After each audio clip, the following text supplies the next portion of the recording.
So tell us about your experience. So I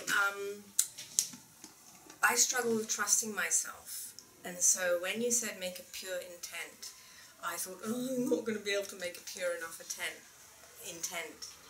So I could kind of go in and out of it, and I kept thinking this isn't working, and then something would kind of come, but it was very abstract-y. And at one point, mostly it was about feeling isolated and abandoned, I think.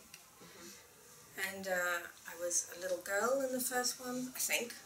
First I saw nothing, and then I said, please let me see something. So I don't know whether I just created it or it came to me. She was little, maybe 5,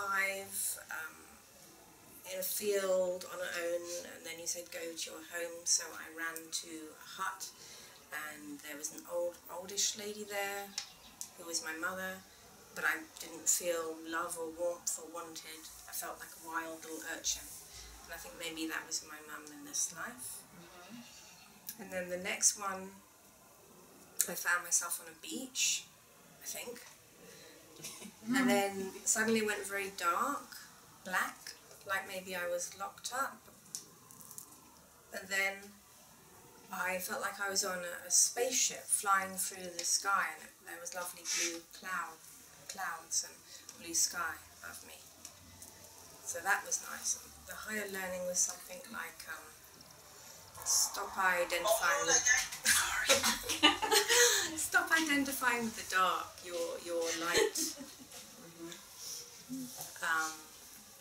And the death experience, I didn't really get one, I don't think.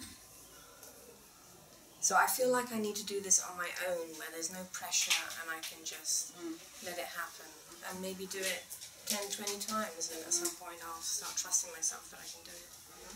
And that's the thing, is that, you know, it's an exercise and practice makes perfect, and not everyone gets the same as somebody else who gets a whole lot of information. You know, there's more than just our conscious layer.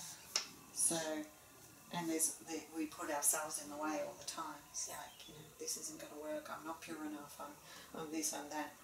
That's me. But yeah, the more that we practice and the more that we let go, just like we did with psychometry, the easier it becomes. Yeah, the way to mastery is practice with anything. Absolutely. So you've got some information still to work on. Yeah. Thank you. So tell us about your mining the Akasha.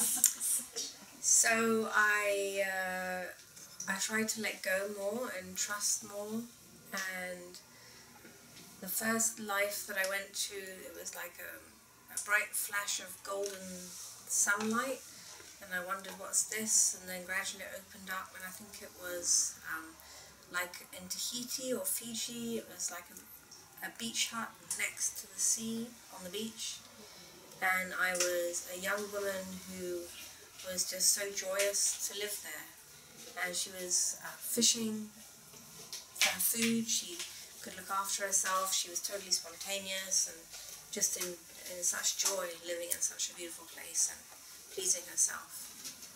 So that was nice. And then the second one wasn't so clear.